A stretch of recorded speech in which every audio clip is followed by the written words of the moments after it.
hun len ma thak hil na to ve nen tang po sa tam ten mel in pen moi then khat ten ka nung min len ka thir nin ngai lo ka thir liama ron hoi let abianga mit tui nen fu phak si lo liam pui ta kha hin na thu cho ka tiam pui ta kha van thei ka be sei nam dam ka ra ka ten le ka be sei khon u za ra ka tu tron le jam ria ni ma chu kham thei long ni tin ko li ka pat lak na nei po ka tum lo phat chak na a hin kha thlek cho ka tan dam doi khoi lo wa cho ka lam koi thin jing sang be ling thiam na fin vom si lo pon lung lenga khor lo na na ka san phek pon ba sam po phiar tu om si lo lu ba hau lo in min pom tho du than thleng tu ka ma a chop sei mu pha ka tin mu ka chak so lo ton le hun chuam bianga fo pin tu tiam nge zul nan hun thlem ngo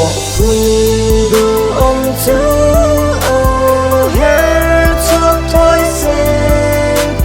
di sok ne ton hun ka ha le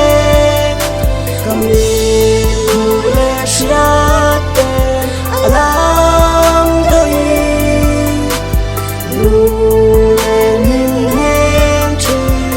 ong chok chi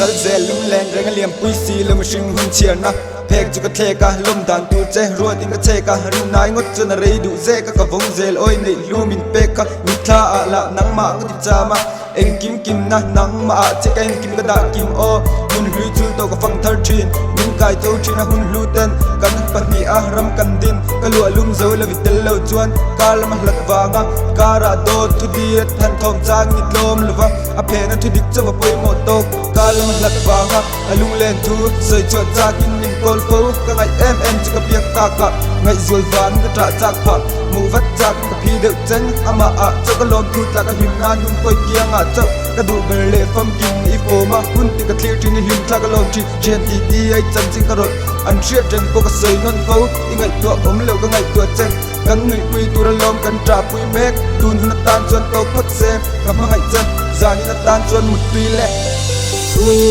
du om chu